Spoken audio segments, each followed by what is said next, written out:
This week on the Mobile Economy podcast, we're talking with SoYuh of the SoYuh gluten-free food truck here in RTP, North Carolina.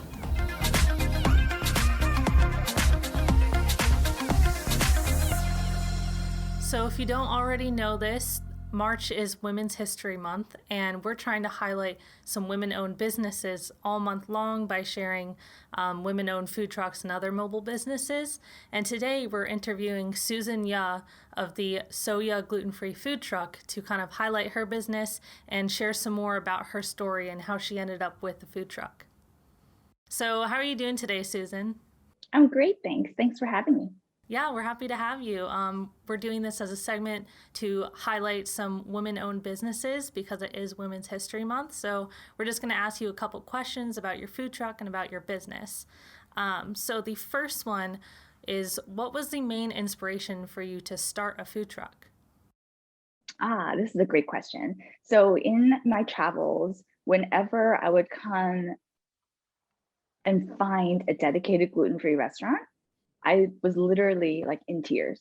So there's a few that I'm thinking of in New York City, where I was the highlight of the employees because I was so excited and so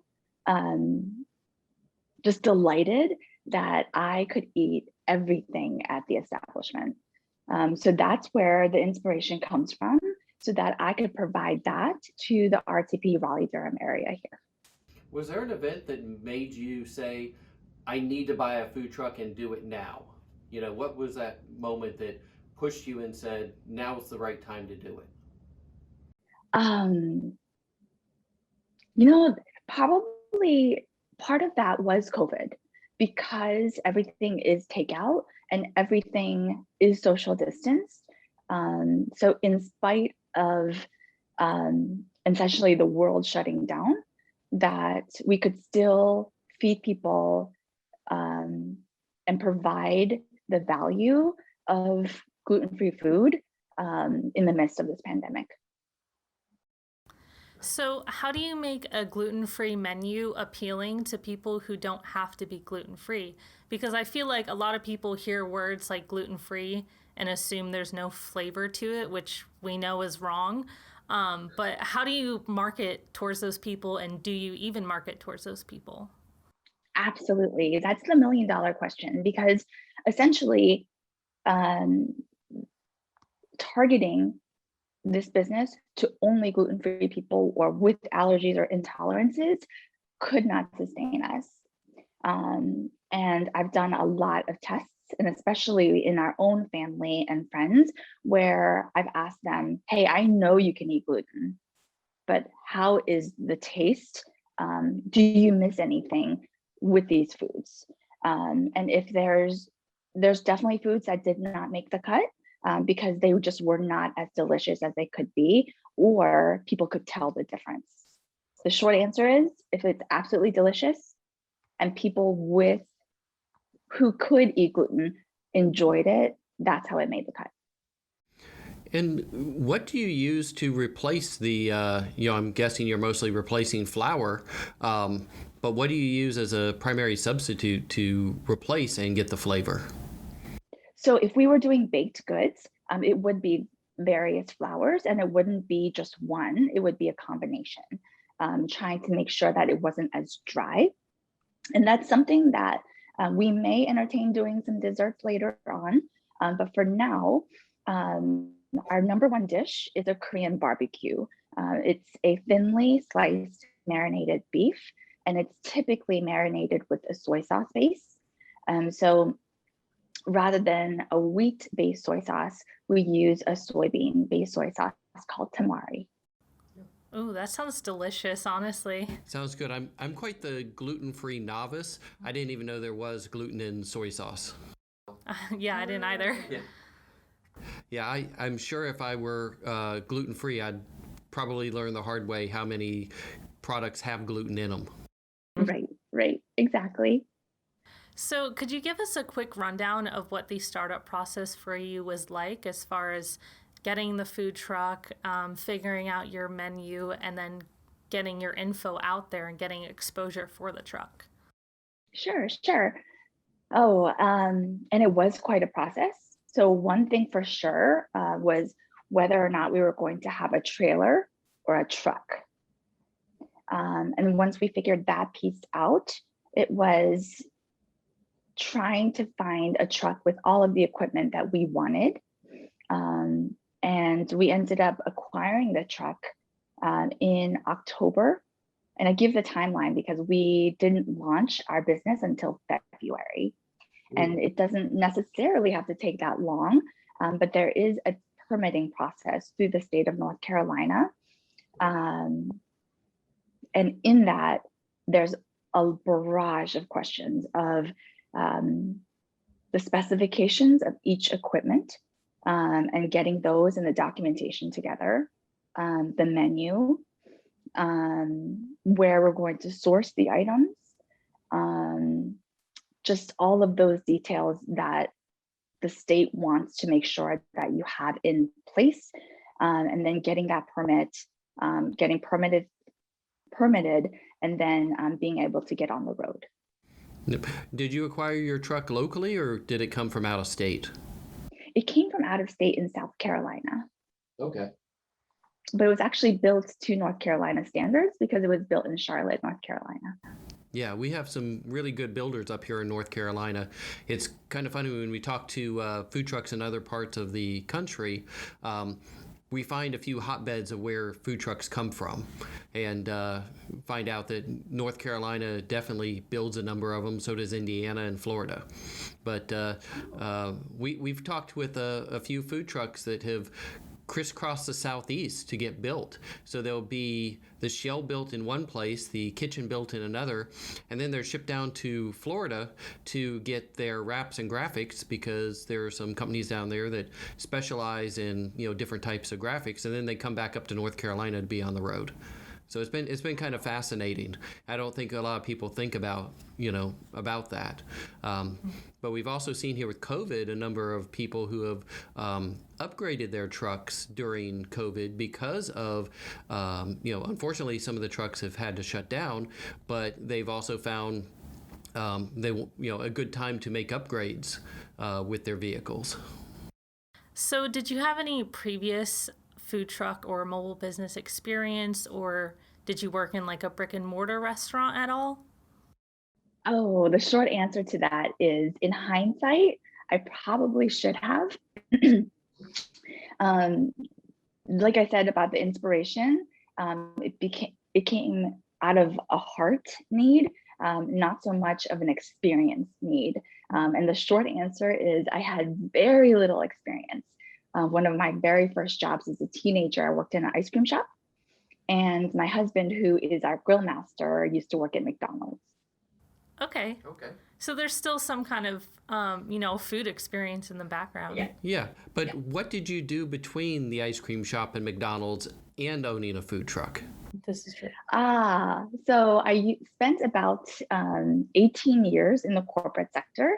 So I was a supply chain and a purchasing / program manager for high-tech companies. Okay. Cool. And then once I left there, I became a skincare entrepreneur, and that's another business that I still have. Oh, that's really cool. So you're a serial entrepreneur now. Yeah. Yes, I am. Yeah. So do you have a woman in your life that you look up to who maybe served as some kind of inspiration for your food truck or any of your other entrepreneur businesses, or just someone in general that you really look up to? Absolutely. So two people that come to mind. The first, my childhood hero, is my late aunt. She immigrated to the country, to the United States, and she later became a PhD mathematician. And she hosted each of her siblings to come to this country with green cards in hand. And so I can only imagine just how much work that took. So when I hear a lot of things or some pushback that can't happen, that doesn't exist. So I get a lot of inspiration from her. And secondly, from my mom. So growing up, we had mom and pop grocery stores. So entrepreneurship is running thick through my blood, but just seeing how hard that they had to work. I'm one of four siblings, and just what they had to do and the sacrifices that they made, it's really instilled a work ethic in me. That's really awesome. Yeah. And what country did your family immigrate from? So I was born in South Korea, and I was raised mostly in the United States. What does your typical workday look like as a food truck owner? Mm.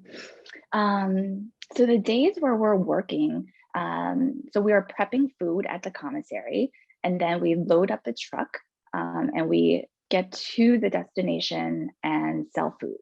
Those are probably the easier days to describe.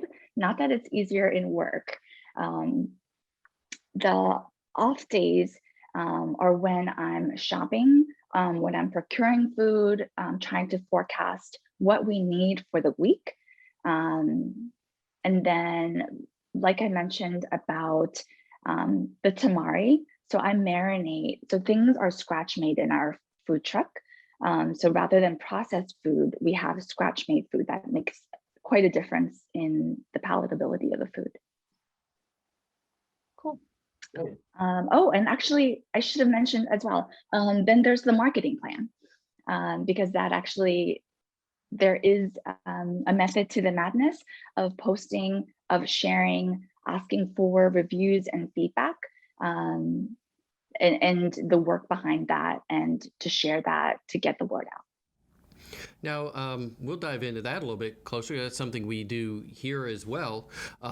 We help market the events that we manage, and give people some insight on that. In our company, we meet every Monday to go over the last week's posting across all the different marketing channels and to track what we call our KPIs, our performance indicators, to see how we did, what worked, what didn't.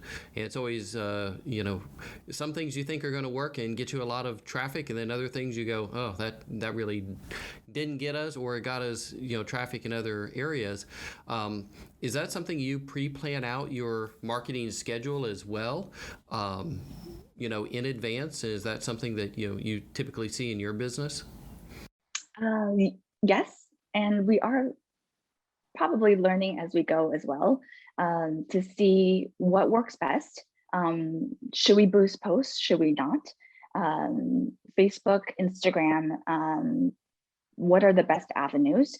In terms of KPIs or key performance indicators of what has driven most of the growth, and the volume that people see, and shares.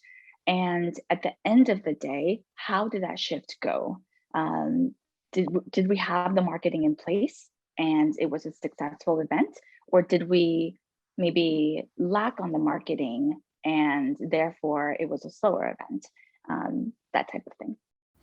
So, before you actually started getting out and servicing the different areas in the RTP, did you market the truck as like a coming soon type of thing on social media so people were aware of it before you actually tried to go make sales?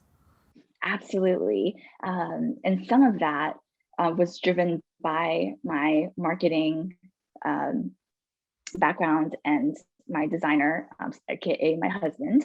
Um, and I say that because I was so afraid of even sharing what was coming.